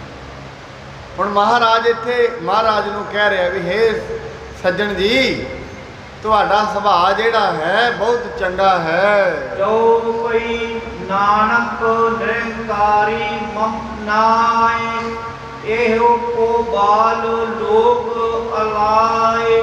ਮਹਾਰਾਜ ਕਹਿੰਦੇ ਭਾਈ ਮੇਰਾ ਨਾਮ ਤੇ ਹੈ ਨਾਨਕ ਨਿਰੰਕਾਰੀ, ਤੇ ਜਿਹੜੇ ਮੇਰੇ ਨਾਲ ਇਹ ਦੂਜੇ ਨੇ ਨਾ, ਇਹਨਾਂ ਨੂੰ ਦੁਨੀਆ ਦੇ ਵਿੱਚ ਬਾਲਾ ਕਿਹਾ ਜਾਂਦਾ ਹੈ। ਸੁਣਿਓ ਨਾਮ ਜਪ ਬਾਲ ਗੁੰਦਾਈ, ਬਨ ਕੀਨ ਭਾਉ ਅਦਕਾਈ। ਬਾ ਕਹਿੰਦੇ ਜੋ ਨਾਮ ਹੀ ਸੁਣਿਆ ਨਾ ਬਾਲ ਗੁੰਦਾਈ ਨੇ, ਨਾਨਕ ਨਿਰੰਕਾਰੀ। ਸੁਣੇ ਹੋਏ ਸੀ ਮਹਾਰਾਜ ਦੀਆਂ ਚਰਚਾ, ਮਹਾਰਾਜ ਦੇ ਸਿਫਤਾਂ ਦੇ ਕਸੀਦੇ ਦੁਨੀਆ ਪੜ੍ਹਦੀ ਸੀ। ਜਦੋਂ ਉਹਨੇ ਸੁਣਿਆ ਵੀ ਬੜਾ ਸਿਆਣਾ ਗੁਣਵਾਨ ਨੇ ਸੁਣਿਆ ਹੋਇਆ ਸੀ ਗੁਰੂ ਨਾਨਕ ਸਾਹਿਬ ਬਾਰੇ, ਉਹਨੇ ਪ੍ਰੇਮ ਵਿੱਚ ਆ ਕੇ ਹੱਥ ਜੋੜ ਕੇ ਮਹਾਰਾਜ ਦੇ ਅੱਗੇ ਵੰਦਨਾ ਕੀਤੀ ਹੈ। ਅਬ ਜਾਣੇ ਸ੍ਰੀ ਨਾਨਕ ਸੋਈ, ਚਰਚਾ ਸੀਤਨ ਸੋ ਜੇ ਹੋਈ। ਕਹਿੰਦੇ ਹੁਣ ਜਾਣਿਆ ਮੈਂ ਤੁਸੀਂ ਨਾਨਕ ਹੋ, ਤੇ ਉਹੀ ਨਾਨਕ ਹੋ ਜਿਨ੍ਹਾਂ ਦੀ ਸਿੱਧਾ ਦੇ ਨਾਲ ਚਰਚਾ ਹੋਈ ਸੀ। ਤੁਮ ਤੋ ਕਲਾਵਾਨ ਮਤਵਾਨਾ, ਇੱਕ ਉੱਤਰ ਮੁਝ ਦੇਹੋ ਸੁਜਾਨਾ। ਉਹ ਗੁਰੂ ਜੀ ਨੂੰ ਕਹਿੰਦਾ ਮਹਾਰਾਜ ਤੁਸੀਂ ਤੇ ਕਲਾਵਾਨ ਹੋ ਤੇ ਬੁੱਧੀਵਾਨ ਹੋ, ਕਿਉਂਕਿ ਇਹ ਗੁਰੂ ਵੀ ਬੁੱਧੀਵਾਨ ਹੈ ਤੇ ਗੁਰੂ ਦਾ ਜਿਹੜਾ ਸਿੱਖ ਹੈ ਉਹ ਵੀ ਬੁੱਧੀਵਾਨ ਹੁੰਦਾ ਬੜਾ ਵੱਡਾ। ਅਰਦਾਸ ਦੇ ਵਿੱਚ ਨਾ ਤਾਂ ਹੀ ਸਾਡੇ ਵਿਦਵਾਨਾਂ ਨੇ ਇੱਕ ਸ਼ਬਦ ਐਡ ਕੀਤੇ ਨੇ ਅੰਤ ਦੇ ਵਿੱਚ ਜਦੋਂ ਅਰਦਾਸ ਹੁੰਦੀ ਹੈ, ਆਪ ਜੀ ਦੇ ਸਿੱਖਾਂ ਦਾ ਮਨ ਨੀਵਾਂ, ਮੱਤ ਉੱਚੀ। ਸਿੱਖੀ ਦੀ ਪਛਾਣ ਉਹਦੇ ਗਿਆਨ ਤੋਂ ਹੁੰਦੀ ਹੈ, ਮੱਤ ਤੋਂ ਹੁੰਦੀ ਹੈ। ਸਿੱਖ ਜਿਹੜਾ ਹੁੰਦਾ ਬੜਾ ਗੰਭੀਰ ਹੁੰਦਾ ਹੈ, ਗੁਰੂ ਦਾ ਸ਼ਿਸ਼ ਹੈ, ਸਾਰਾ ਦਿਨ ਤੇ ਨਿਧਿਆਸਣ ਹੀ ਕਰੀ ਜਾ ਰਿਹਾ ਹੈ। ਨਿਧਿਆਸਣ ਦਾ ਮਤਲਬ ਹੈ ਵੀ ਗੁਰੂ ਦੇ ਬਚਨਾਂ ਨੂੰ ਬਾਰ-ਬਾਰ ਵਿਚਾਰੀ ਜਾ ਰਿਹਾ ਹੈ, ਫਿਰ ਉਹ 'ਤੇ ਵਿਚਾਰਵਾਨ ਹੋਏਗਾ। ਕਿਉਂਕਿ ਜਿਹੜਾ ਸਿੱਖ ਹੁੰਦਾ ਹੈ ਅਰਥ ਤੇ ਅਨਰਥ ਦੀ ਵਿਚਾਰ ਕਰਦਾ ਹੁੰਦਾ ਹੈ। ਸਿੱਖ ਜਿਹੜਾ ਹੁੰਦਾ ਹੈ ਧਰਮ ਤੇ ਅਧਰਮ ਦੀ ਵਿਚਾਰ ਕਰਦਾ ਹੈ। ਸਿੱਖ ਜਿਹੜਾ ਹੁੰਦਾ ਹੈ ਦੁਨੀਆ ਦੇ ਉੱਤੇ ਕੀ ਠੀਕ ਹੈ ਕੀ ਗਲਤ ਹੈ ਇਹਦੀ ਸਾਰਾ ਦਿਨ ਹੀ ਵਿਚਾਰ ਕਰਦਾ ਹੈ। ਮਹਾਰਾਜ ਤੇ ਬਾਣੀ ਦੇ ਵਿੱਚ ਕਹਿੰਦੇ ਨੇ ਅਸਲ ਦੇ ਵਿੱਚ ਉਹਦੇ ਖਾਣ ਦੀ ਵੀ ਵਿਚਾਰ ਕਰਦਾ ਹੈ। ਜੇ ਉਹਨੇ ਗੱਡੀ ਦੇ ਵਿੱਚ ਚੜ੍ਹਨਾ ਹੈ ਚੜ੍ਹਨ ਦੀ ਵੀ ਵਿਚਾਰ ਕਰਦਾ ਹੈ। ਕਿਹੜਾ ਚੜ੍ਹਨਾ ਠੀਕ ਹੈ, ਸ੍ਰੀ ਰਾਗ ਦਾ ਪਹਿਲਾ ਹੀ ਸ਼ਬਦ ਹੈ, ਸ਼ਾਇਦ ਦੂਜਾ ਸ਼ਬਦ ਹੋਰ, ਚੜ੍ਹਨਾ ਖੁਸ਼ੀ ਖਵਾਰ। ਇਹ ਸਿੱਖ ਜਿਹੜਾ ਹੈ ਇੰਨਾ ਬੁੱਧੀਵਾਨ ਤੇ ਮਤਵਾਨ ਹੁੰਦਾ ਹੈ। ਉਹ ਮਹਾਰਾਜ ਜੀ ਨੂੰ ਕਹਿੰਦਾ ਬੜੇ ਕਲਾਵਾਨ ਹੋ ਤੁਸੀਂ, ਮੈਂ ਸੁਣਿਆ। ਫਿਰ ਮੇਰੇ ਇੱਕ ਉੱਤਰ ਦਾ ਜਵਾਬ ਦਿਓ। ਬੈਠੇ ਆਪ ਵਹਿ ਜੇ ਤਾਈ, ਸੁਖ ਸੋ ਬੀਤੈ ਕੇ ਦੁਖ ਤਹਿ ਪਾਈ। ਕਹਿੰਦੇ ਇੱਕ ਤੁਸੀਂ ਗੱਲ ਦੱਸੋ, ਤੁਸੀਂ ਆ ਕੇ ਬਾਹਰ ਬੈਠ ਗਏ ਸੀ ਪਿੰਡ ਤੋਂ, ਉੱਥੇ ਤੁਸੀਂ ਰਹਿਣਾ ਸੀ, ਉੱਥੇ ਤੁਹਾਡੀ ਰਾਤ ਦੁੱਖ ਵਿੱਚ ਗੁਜ਼ਰਨੀ ਸੀ ਕਿ ਸੁੱਖ ਵਿੱਚ ਗੁਜ਼ਰਨੀ ਸੀ? ਆਪ ਸੁਭ ਮੰਦਰ ਮਾਹੀ ਆਏ, ਜਹੈ ਸਗਰੋ ਸ਼ਰਮ ਜਾਏ ਬਿਲਾਏ। ਹੁਣ ਤੁਸੀਂ ਬੜੇ ਸੋਹਣੇ ਘਰ ਵਿੱਚ ਆ ਕੇ ਬੈਠੇ। ਹੁਣ ਐਸਾ ਘਰ ਹੈ ਜਿੱਥੇ ਤੁਸੀਂ ਬੈਠੇ ਹੋ, ਬੜਾ ਸੋਹਣਾ ਘਰ ਬਣਾਇਆ ਸੀ ਉਹਨੇ।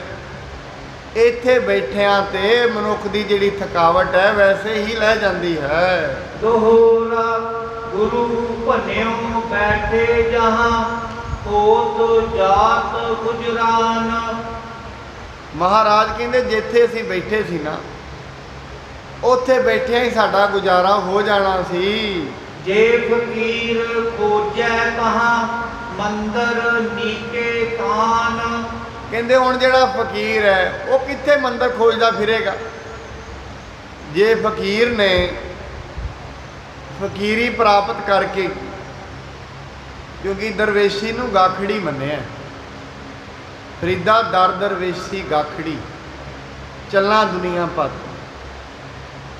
ਦਰਵੇਸ਼ੀ ਜਿਹੜੀ ਹੁੰਦੀ ਹੈ ਉਹ ਗਾਖੜੀ ਹੁੰਦੀ ਹੈ, ਔਖੀ ਹੁੰਦੀ ਹੈ। ਦਰਵੇਸ਼ੀ ਐਵੇਂ ਨਹੀਂ ਪ੍ਰਾਪਤ ਹੁੰਦੀ। ਦਰਵੇਸ਼ੀ ਕੋ ਜਾਣਦੀ ਵਿਰਲਾ ਕੋ ਦਰਵੇਸ਼। ਦਰਵੇਸ਼ੀ ਨੂੰ ਹਰ ਮਨੁੱਖ ਨਹੀਂ ਜਾਣਦਾ। ਦਰਵੇਸ਼ੀ ਹਰ ਮਨੁੱਖ ਦੇ ਪੱਲੇ ਨਹੀਂ ਆਈ। ਦਰਵੇਸ਼ੀ ਨੂੰ ਪ੍ਰਾਪਤ ਕਰਨ ਵਾਸਤੇ ਮਹਾਰਾਜ ਤੇ ਐਵੇਂ ਕਹਿੰਦੇ ਨੇ, ਜੇ ਦਰਵੇਸ਼ੀ ਲੈਣੀ ਹੈ ਫਿਰ ਰੁੱਖਾਂ ਵਰਗਾ ਹੋਣਾ ਚਾਹੀਦਾ। ਫਲ ਵਾਲੇ ਦਰਖਤ ਵੇਖੋ, ਫਲ ਵੀ ਦਿੰਦੇ ਨੇ। ਅੰਬ ਦਾ ਸੀਜ਼ਨ ਹੈ, ਅੰਬ ਨੂੰ ਲੋਕੀ ਵੱਟੇ ਮਾਰਦੇ ਨੇ, ਬੇਰੀ ਨੂੰ ਵੱਟੇ ਮਾਰਦੇ ਨੇ। ਦਰਵੇਸ਼ਾਂ ਨੂੰ ਲੋੜੀਐ ਰੁੱਖਾਂ ਦੀ ਜੀਰਾਂਦ। ਦਰਵੇਸ਼ੀ ਜਿਹੜੀ ਹੈ ਉਹ ਰੁੱਖਾਂ ਜਿਵੇਂ ਹੋਣੀ ਚਾਹੀਦੀ ਹੈ, ਉਹ ਧਰਤੀ ਜਿਵੇਂ ਹੋਣੀ ਚਾਹੀਦੀ ਹੈ। ਰੁੱਖ ਪੱਥਰ ਖਾ ਕੇ ਵੀ ਮਨੁੱਖ, ਰੁੱਖ ਜਿਹੜਾ ਹੈ ਉਹ ਪੱਥਰ ਵੀ ਖਾਏਗਾ ਤੇ ਫਲ ਵੀ ਦੇਗਾ। ਦਰਵੇਸ਼ ਜਿਹੜਾ ਹੈ ਉਹ ਲੋਕਾਂ ਦੀਆਂ ਝਿੜਕਾਂ ਵੀ ਖਾਂਦਾ ਤੇ ਦੁਨੀਆ ਦੇ ਪਰਉਪਕਾਰ ਵੀ ਕਰਦਾ। ਇਹ ਤੇ ਗੁਰਬਾਣੀ ਹੀ ਕਹਿੰਦੀ ਹੈ। ਮਹਾਰਾਜ ਗੁਰੂ ਨਾਨਕ ਸਾਹਿਬ ਆਪ ਵੀ ਕਹਿੰਦੇ ਨੇ, ਕੋਈ ਕਹੈ ਭੂਤਨਾ, ਕੋ ਕਹੈ ਬਿਤਾਲਾ, ਕੋਈ ਕਹੈ ਆਦਮੀ, ਨਾਨਕ ਵਿਚਾਰਾ। ਇਹ ਦਰਵੇਸ਼ੀ ਨੂੰ ਹੀ ਭਾਗ ਨੇ।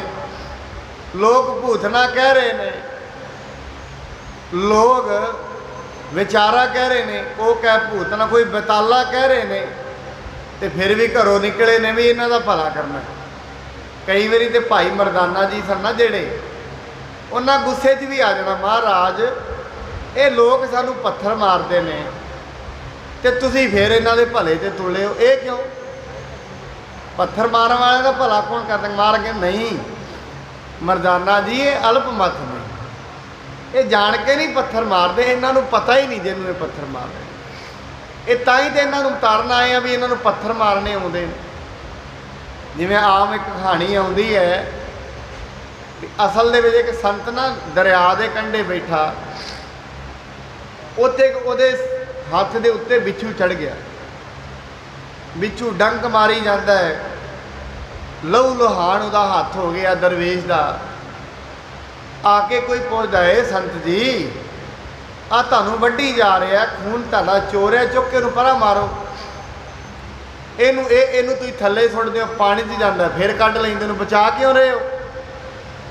ਇਹ ਹੈ ਤੇ ਕਹਾਣੀ, ਪਰ ਬੜੀ ਦਰਵੇਸ਼ੀ ਦੀ ਕਹਾਣੀ ਹੈ। ਉਹ ਸੰਤ ਕਹਿੰਦਾ ਹੈ ਇਹਦਾ ਸੁਭਾਅ ਹੈ ਡੰਗ ਮਾਰਨਾ, ਤੇ ਮੇਰਾ ਸੁਭਾਅ ਇਹਨੂੰ ਬਚਾਉਣਾ, ਡੁੱਬਦਿਆਂ ਨੂੰ ਬਚਾਉਣਾ ਮੇਰਾ ਸੁਭਾਅ ਹੈ। ਇਹਦਾ ਸੁਭਾਅ ਹੈ ਡੰਗ ਮਾਰਨਾ। ਜੇ ਇਹ ਆਪਣਾ ਸੁਭਾਅ ਨਹੀਂ ਛੱਡਦਾ ਤੇ ਮੈਂ ਆਪਣਾ ਸੁਭਾਅ ਕਿਉਂ ਛੱਡਾਂ? ਇਹ ਤੇ ਛੱਡ ਨਹੀਂ ਰਿਹਾ, ਇਹ ਆਪਣੇ ਸੁਭਾਅ ਦੇ ਅੱਡੇ ਗਿਆ, ਮੈਂ ਆਪਣੇ ਦੇ ਅੱਡੇ ਗਾ। ਦਰਵੇਸ਼ਾਂ ਨੂੰ ਲੋੜੀਏ ਰੁੱਖਾਂ ਦੀ ਜਿਰਾਨ, ਬੜੀ ਡੂੰਘੀ ਦਰਵੇਸ਼ੀ ਗਾਖੜੀ ਹੁੰਦੀ ਹੈ। ਤਾਈ ਤੇ ਮਹਾਰਾਜ ਕਹਿੰਦੇ ਨੇ ਹਰ ਜਨ ਰਾਮ ਨਾਮ ਗੁਣ ਗਾਵੇ, ਜੇ ਕੋਈ ਨਿੰਦ ਕਰੇ ਹਰ ਜਨ ਕੀ ਆਪਣਾ ਗੁਣ ਨਾ ਗਵਾਵੇ। ਜਿਹੜਾ ਰੱਬ ਦਾ ਭਗਤ ਹੁੰਦਾ ਹੈ, ਰੱਬ ਦੇ ਤੇ ਗੁਣ ਗਾਉਂਦਾ ਹੈ, ਜੇ ਉਹਨੂੰ ਕੋਈ ਲੋਕੀ ਗਾਲਾਂ ਕੱਢਣ ਲੱਗ ਜਾਣ, ਇਹਨੇ ਆਪਣਾ ਗੁਣ ਥੋੜੀ ਨਾ ਗਵਾ ਦਿੰਦਾ ਹੈ ਨਾ। ਉਹ ਰੱਬ ਦਾ ਗੁਣ ਗਾਈ ਜਾਂਦਾ ਹੈ, ਦੁਨੀਆ ਨੂੰ ਵੀ ਸੁਣਾਈ ਜਾਂਦਾ ਹੈ। ਗਾਲਾਂ ਕੱਢਣ ਵਾਲੇ ਆਪਣਾ ਕੰਮ ਕਰੀ ਜਾਂਦੇ ਨੇ, ਆਪਣਾ ਕਰੀ ਜਾਂਦੇ। ਇਸ ਕਰਕੇ ਮਹਾਰਾਜ ਜੀ ਕਹਿੰਦੇ ਨੇ ਭਾਈ ਬਾਲ ਗੁੰਦਾਈ ਜਿਹੜੇ ਫਕੀਰ ਹੁੰਦੇ ਨੇ ਨਾ, ਉਹ ਘਰਾਂ ਨੂੰ ਨਹੀਂ ਲੱਭਦੇ ਫਿਰਦੇ ਵੀ ਹੁਣ ਘਰ ਮਿਲੇਗਾ, ਫਿਰ ਉੱਤੇ ਗੱਦੇ ਮਿਲਣਗੇ, ਇੱਥੇ ਪਵਾਂਗੇ, ਉੱਧਰੋਂ ਏਸੀ ਚੱਲੇਗਾ, ਫਿਰ ਨਿੰਦਰ ਆਏਗੀ। ਨਹੀਂ, ਐਸਾ ਨਹੀਂ ਹੈ। ਅਸਲ 'ਚ ਉਹਨਾਂ ਨੂੰ ਕਿਹੜਾ ਗਰਮੀ ਲੱਗਦੀ ਹੈ? ਅਸਾੜ ਤਪੰਦਾ ਤਿਸ ਲੱਗੇ ਹਰ ਨਾਉ ਨਾ ਜਿੰਨਾ ਪਾਸ। ਜਿਨ੍ਹਾਂ ਕੋਲ ਪਰਮੇਸ਼ਰ ਦਾ ਨਾਮ ਨਹੀਂ, ਉਹ ਵਿਆਕੁਲ ਹੁੰਦੇ ਨੇ, ਪਰ ਜਿਨ੍ਹਾਂ ਕੋਲ ਰੱਬ ਦਾ ਨਾਮ ਹੈ ਉਹ ਤੇ ਗਰਮੀ ਨੂੰ ਵੀ ਪਰਮੇਸ਼ਰ ਦਾ ਹੁਕਮ ਸਮਝਦੇ ਹਨ। ਜੋ ਕੋਈ ਪੁੰਨ ਕੈ ਮੁਝ ਕੋ ਕਿਉਂ ਨਾ ਬਤਾਵਤ, ਸੁਖ ਗੁਜ਼ਾਰਤ ਕੈ ਕਸ਼ਟ ਬਿਹਾਵਤ। ਬਾਲ ਗੁੰਦਾਈ ਫੇਰ ਕਹਿੰਦਾ ਮਹਾਰਾਜ ਮੈਨੂੰ ਕਿਉਂ ਨਹੀਂ ਦੱਸਦੇ, ਦੁੱਖਾਂ ਵਿੱਚ ਗੁਜ਼ਰਦੀ ਹੈ ਕਿ ਸੁੱਖਾਂ ਵਿੱਚ ਗੁਜ਼ਰਦੀ ਹੈ। ਗੁਰੂ ਕਹੈ ਗੁਜਰਤ ਦੁਖ ਸੰਗ, ਆਏ ਹੁਤੀ ਤਬ ਘਟਾ ਉਮੰਗ। ਮਹਾਰਾਜ ਕਹਿੰਦੇ ਦੁੱਖ ਨਾਲ ਨਹੀਂ ਗੁਜ਼ਰਦੀ। ਜਿਹੜੇ ਮਨੁੱਖਾਂ ਦੇ ਅੰਦਰ ਪਰਮਾਤਮਾ ਦੀ ਉਮੰਗ ਘਟੀ ਹੁੰਦੀ ਹੈ, ਉਹਨਾਂ ਨੂੰ ਹੀ ਦੁਨੀਆ ਤੇ ਦੁੱਖ ਵਿਆਪਦਾ ਹੈ। ਪੁੰਨ ਆਪਨ ਕਰ ਮੈਂ ਲੈ ਸਾਕ, ਭਖਰੇ ਕੀ ਰੋਟੀ ਕਹਿਵਾਕ। ਫਿਰ ਬਾਲ ਗੁੰਦਾਈ ਸੀ ਨਾ ਜਿਹੜਾ, ਉਹਨੇ ਆਪਣੇ ਹੱਥ ਵਿੱਚ ਭਖੜੇ ਦੀ ਰੋਟੀ ਲਈ ਤੇ ਸਾਗ ਫੜ ਲਿਆ ਹੈ। ਇਸ ਪ੍ਰਕਾਰ ਕੋ ਮੋਰ ਆਹਾਰਾ, ਲਖੋ ਪਦਾਰਥ ਪਰ ਉਪਕਾਰਾ। ਅਸਲ 'ਚ ਹਜੇ ਉਹ ਗੁਰੂ ਸਾਹਿਬ ਜੀ ਨੂੰ ਪਰਖ ਹੀ ਰਿਹਾ ਸੀ, ਉਹਨੂੰ ਵੀ ਪਤਾ ਸੀ ਸਾਰੀਆਂ ਗੱਲਾਂ। ਜਿਹਨੇ ਪਰਉਪਕਾਰ ਵਾਸਤੇ ਏਡਾ ਸੋਹਣਾ ਟੀਲਾ ਬਣਾਇਆ ਹੈ, ਉਹ ਗੁਰੂ ਜੀ ਨੂੰ ਕਹਿਣ ਲੱਗਿਆ ਆ ਜੋ ਕੁਝ ਤੁਸੀਂ ਚੱਕ ਰਹੇ ਹੋ, ਇਹ ਤੇ ਮੈਂ ਦੁਨੀਆ ਦੇ ਪਰਉਪਕਾਰ ਵਾਸਤੇ ਬਣਾਇਆ ਹੈ। ਆਪ ਤੇ ਮੈਂ ਇਹ ਭਖੜੇ ਦੀ ਰੋਟੀ ਖਾਂਦਾ ਹਾਂ। ਕਬ ਹਉ ਕਰੋ ਨਾ ਅੰਗੀਕਾਰਾ, ਸਭ ਰਾਖੇ ਮੈਂ ਹਿਤ ਉਪਕਾਰਾ। ਇਹਨਾਂ ਨੂੰ ਮੈਂ ਜਿੰਨੇ ਵੀ ਇਹ ਘਰ ਬਣਾਏ ਨੇ ਨਾ, ਇਹ ਤੇ ਉਪਕਾਰ ਵਾਸਤੇ ਬਣਾਏ ਨੇ।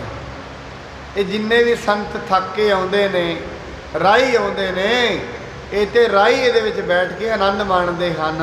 ਅਨੇਕ ਲੋਕ ਸੁਖ ਪਾਵਹਿ ਆਈ, ਮਾਰਗ ਸ਼ਰਮ ਕੋ ਦੇਹ ਬਿਲਾਈ।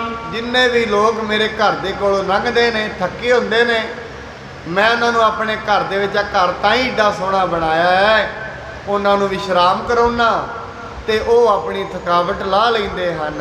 ਇਸ ਪ੍ਰਕਾਰ ਕੀ ਸੁਨ ਕਰ ਬਾਨੀ, ਅਤਿਕ ਪ੍ਰਸ਼ੰਸਾ ਗੁਰੂ ਬਖਾਨੀ। ਜਦੋਂ ਉਹਨੇ ਐਸੀ ਬਾਣੀ ਕਹੀ ਨਾ, ਗੁਰੂ ਜੀ ਨੇ ਬੜੀ ਉਹਦੀ ਪ੍ਰਸ਼ੰਸਾ ਕੀਤੀ ਕਿ ਵਾਹ ਬਈ ਬਾਲ ਗੁੰਦਾਈ, ਐਸੇ ਵੀ ਮਨੁੱਖ ਹੁੰਦੇ ਨੇ, ਆਪ ਤੇ ਸੁਣ ਭਾਵੇਂ ਭੁੰਜੇ ਹੀ, ਪਰ ਜਿਹੜੇ ਨਾਲ ਦੂਜੇ ਆਏ ਨੇ ਉਹਨਾਂ ਵਾਸਤੇ ਇੰਨਾ ਪਰਉਪਕਾਰ ਕਰਨ। ਤੂੰ ਬੜਾ ਪਰਉਪਕਾਰੀ ਮਨੁੱਖਿਆ ਹੈ। ਸਰਬ ਜੋਗੀਅਨ ਖੇਰ ਮੰਝਾਰੀ, ਉੱਤਮ ਤੁਮ ਚਿਤ ਮਤ ਉਪਕਾਰੀ। ਮਹਾਰਾਜ ਕਹਿੰਦੇ ਸਾਰੇ ਜੋਗੀਆਂ 'ਚ ਤੇਰੀ ਮੱਤ ਬੜੀ ਉੱਤਮ ਹੈ, तेरी बिरती बड़ी उत्तम है। एक निशा बस करते खाना घोर होत गुर कीन बयाना। गुरु जी एक रात ਉਹਦੇ ਘਰ ਰਹੇ। ਇਹ ਤੋਂ ਬਾਅਦ ਮੇਰੇ ਗੁਰੂ ਨਾਨਕ ਸਾਹਿਬ ਜੀ ਅੱਗੇ ਤੁਰ ਪਏ ਹਨ। ਉਨ ਸਲਕੋਟ ਵਿਖੇ ਚੱਲ ਆਏ ਮੁਝ ਸੋ ਐਸੇ ਬਚਨ ਅਲਾਏ। ਫਿਰ ਉੱਥੋਂ ਮਹਾਰਾਜ ਜੀ ਸਿਆਲਕੋਟ ਗਏ ਨੇ ਤੇ ਭਾਈ ਬਾਲਾ ਜੀ ਕਹਿੰਦੇ ਨੇ ਵੀ ਸਿਆਲਕੋਟ ਵਿੱਚ ਜਦੋਂ ਮਹਾਰਾਜ ਗਏ ਤੇ ਮਹਾਰਾਜ ਜੀ ਨੇ ਭਾਈ ਬਾਲੇ ਨੂੰ ਫਿਰ ਬਚਨ ਕਿਹਾ, हे ਬਾਲਾ ਇਸ ਨਗਰ ਮੰਝਾਰਾ ਸੰਸਾਰੀ ਇੱਕ ਮੀਤ ਹਮਾਰਾ।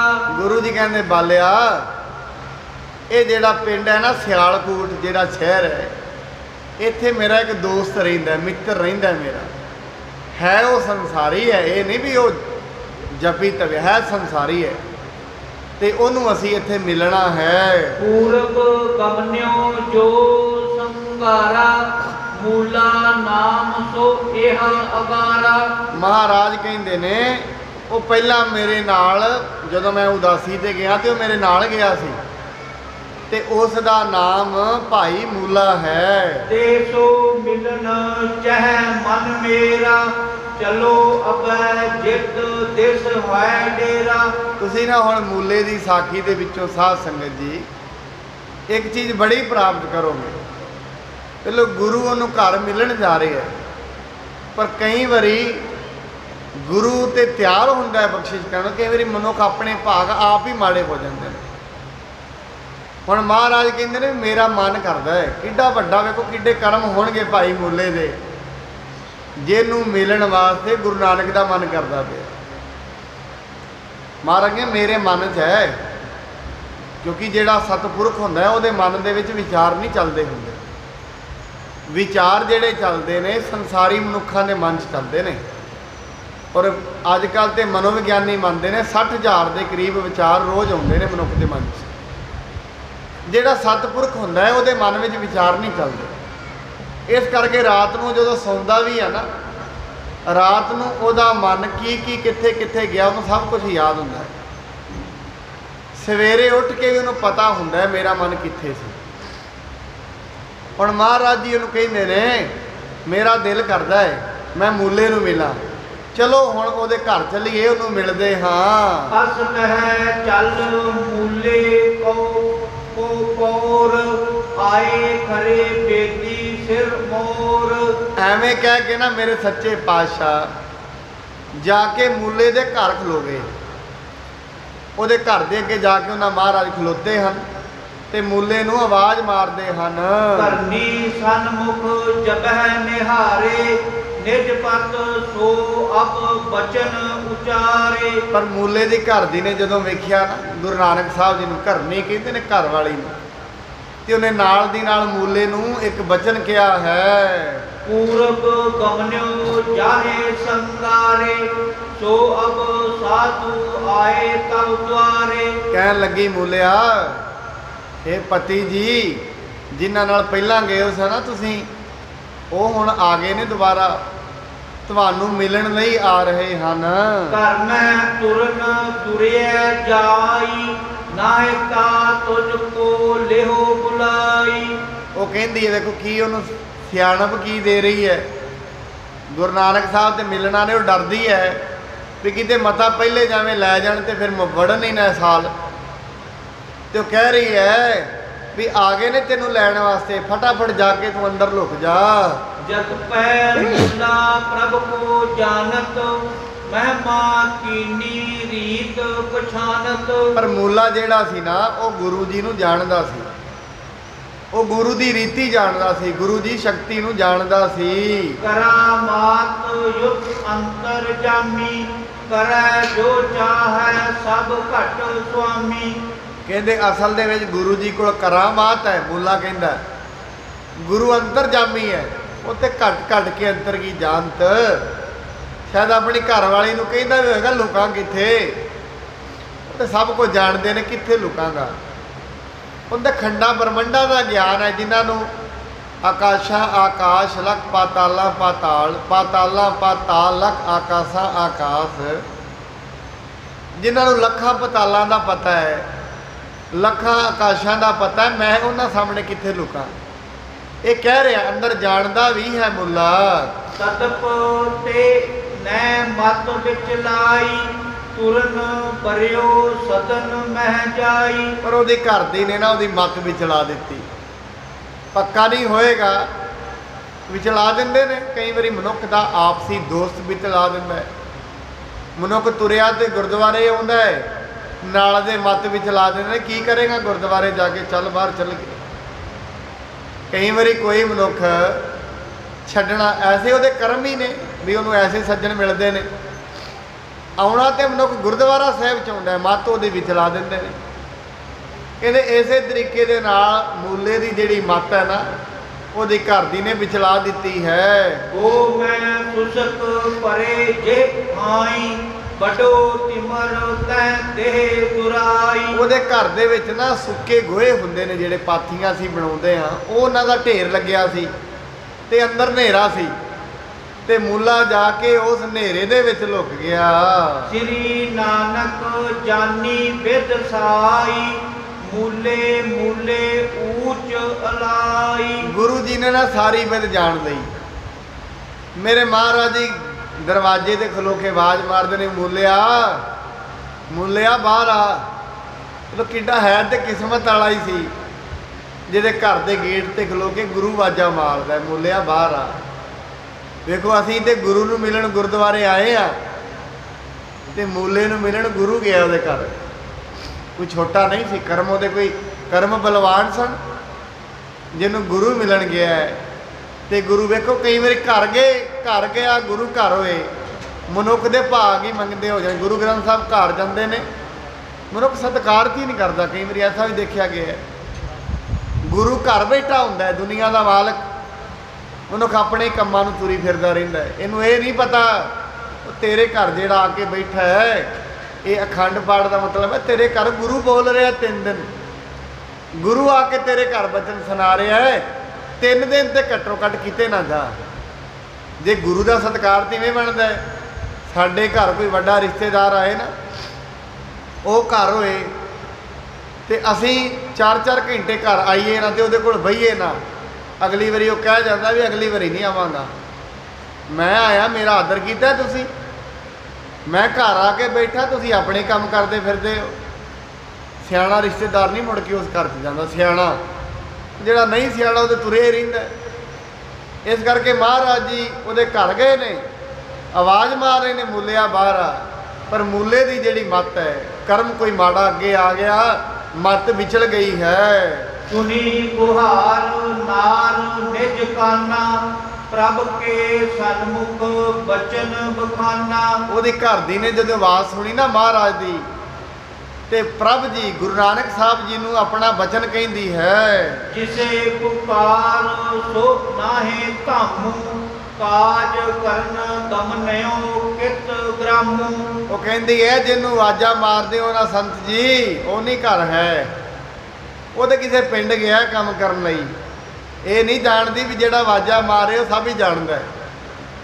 ਕਹਿੰਦੇ ਜਿਹਨੂੰ ਆਵਾਜ਼ਾਂ ਮਾਰਦੇ ਪਏ ਹੋ ਉਹ ਘਰ ਨਹੀਂ ਹੈ, ਉਹਦੇ ਕਿਤੇ ਕੰਮ ਕਰਨ ਹੀ ਗਿਆ ਹੈ। ਦੋਹਰਾ ਸੁਣ ਕੇ ਸ੍ਰੀ ਗੁਰ ਬਚਨ ਕਹਿਓ, ਬੇਮੁਖ ਕਰਮ ਬੇਹੀਨ। ਮਹਾਰਾਜ ਜੀ ਨੇ ਬਚਨ ਕਿਹਾ, ਬੜਾ ਬੇਮੁਖ ਹੈ। ਅਸੀਂ ਉਹਨੂੰ ਆਵਾਜ਼ ਮਾਰਦੇ ਹਾਂ ਤੇ ਉਹ ਸਾਡੀ ਜਿਹੜੀ ਆਵਾਜ਼ ਹੈ ਉਹ ਸੁਣ ਹੀ ਨਹੀਂ ਰਿਹਾ।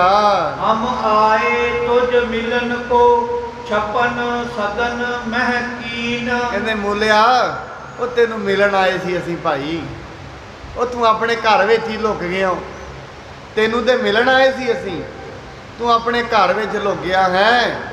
ਜੇ ਕੋ ਗੁਰ ਤੇ ਬੇਮੁਖ ਹੋਵੇ, ਬਿਨ ਸਤਿਗੁਰ ਮੁਕਤ ਨਾ ਪਾਵੇ। ਗੁਰਬਾਣੀ ਕਹਿੰਦੀ ਹੈ ਜਿਹੜਾ ਗੁਰੂ ਤੋਂ ਬੇਮੁਖ ਹੋ ਜਾਏ ਨਾ, ਜੇ ਕੋ ਗੁਰ ਤੇ ਬੇਮੁਖ ਹੋਵੇ, ਬਿਨ ਸਤਿਗੁਰ ਮੁਕਤ ਨਾ ਪਾਵੇ। ਪਾਵੇ ਮੁਕਤ ਨਾ ਹੋਰ ਥੈ ਕੋਈ। ਇਹ ਪੁੱਛਣਾ ਕਿਹਨੂੰ ਪਏਗਾ ਵੀ ਨਹੀਂ ਮੁਕਤ ਮਿਲਦੀ? ਇਹ ਸਧਾਰਨ ਬੰਦੇ ਨੂੰ ਨਾ ਪੁੱਛੋ। ਸਧਾਰਨ ਬੰਦਾ ਤੇ ਕਹੇਗਾ ਤੇ ਇਹ ਜੱਗ ਮਿੱਠਾ ਅਗਲਾ ਕਿ ਨਹੀਂ ਡਿੱਠਾ, ਉਹਨੂੰ ਤਾਂ ਪਤਾ ਹੈ। ਕਹਿੰਦੇ ਜੇ ਗੱਲ ਪੁੱਛਣੀ ਹੈ ਨਾ ਵਿਵੇਕੀਆਂ ਨੂੰ ਪੁੱਛੋ, ਜਿਹੜੇ ਗਿਆਨੀ ਨੇ ਨਾ, ਜਿਨ੍ਹਾਂ ਅਨੁਭਵ ਕਰ ਲਿਆ ਦੁਨੀਆ ਦਾ, ਉਹਨਾਂ ਨੂੰ ਪੁੱਛੋ। ਉਹ ਦੱਸਣਗੇ ਭਾਈ ਗੁਰੂ ਦੇ ਬਚਨ ਸਤ ਕਰਕੇ ਮੰਨੋ, ਗੁਰੂ ਤੋਂ ਬਿਨਾਂ ਕਿਤੇ ਵੀ ਮੁਕਤੀ ਨਹੀਂ ਮਿਲ ਸਕਦੀ। ਚੌਪਈ ਜੀਵਨ ਝੂਠ ਮਰਨ ਸੱਚ ਕਹੀ, ਮੂਡ ਮਤੀ ਪਰ ਭੇਦ ਨ ਲਹੀ। ਕਹਿੰਦੇ ਅਸਲ ਦੇ ਵਿੱਚ ਜਿਉਣਾ ਤੇ ਝੂਠ ਸੀ, ਮਰਨਾ ਸੱਚ ਸੀ, ਪਰ ਜਿਹੜਾ ਮੂੜਾ ਹੈ ਨਾ ਮੂਲਾ, ਇਹ ਇਸ ਗੱਲ ਨੂੰ ਨਹੀਂ ਜਾਣ ਰਿਹਾ। ਕਹਿ ਨਾਰ ਕੇ ਦੁਰਿਓ ਅਵਾਰਾ, ਅਸ ਕੈ ਬਹੁਰ ਸਲੋਕ ਉਚਾਰਾ। ਮਹਾਰਾਜ ਜੀ ਕਹਿੰਦੇ ਨੇ ਘਰ ਦੀ ਦੇ ਆਖੇ ਲੱਗ ਗਏ। ਹੁਣ ਘਰ ਦੀ ਹੈ ਤੇ ਘਰ ਦੀ ਕਿਹੜਾ ਗੁਰਮੁਖ ਹੈ, ਬੇਮੁਖ ਹੈ ਘਰ ਦੀ। ਜਿਹਨੂੰ ਸੰਤਾਂ ਦੀ ਮਹਿਮਾ ਨਹੀਂ ਪਤਾ, ਜਿਹਨੂੰ ਸਾਧੂਆਂ ਦੀ ਮਹਿਮਾ ਨਹੀਂ ਪਤਾ, ਉਹ ਘਰ ਦੀ ਕਿਹੜਾ ਚੰਗੀ ਹੈ। ਹੁਣ ਮਹਾਰਾਜ ਜੀ ਨੇ ਇੱਕ ਸ਼ਲੋਕ ਕਿਹਾ ਹੈ, ਉਹ ਸ਼ਲੋਕ ਆਪਾਂ ਹੁਣ ਕੱਲ ਦੀ ਕਥਾ ਦੇ ਵਿੱਚ ਕਿਹੜਾ ਉਹ ਸ਼ਲੋਕ ਹੈ ਤੇ ਗੁਰੂ ਜੀ ਨੇ ਕਿਵੇਂ ਫਿਰ ਮੂਲੇ ਦਾ ਉਧਾਰ ਕੀਤਾ, ਕਿਵੇਂ ਉਹਨੂੰ ਕੀ ਉਹਦੇ ਨਾਲ ਵਾਪਰਿਆ, ਗੁਰੂ ਦੇ ਕਹੇ ਹੋਏ ਸ਼ਲੋਕ ਦਾ ਕੀ ਅਸਰ ਪਿਆ, ਇਹ ਕੱਲ ਦੀ ਕਥਾ ਵਿੱਚ ਵਿਚਾਰਾਂਗੇ।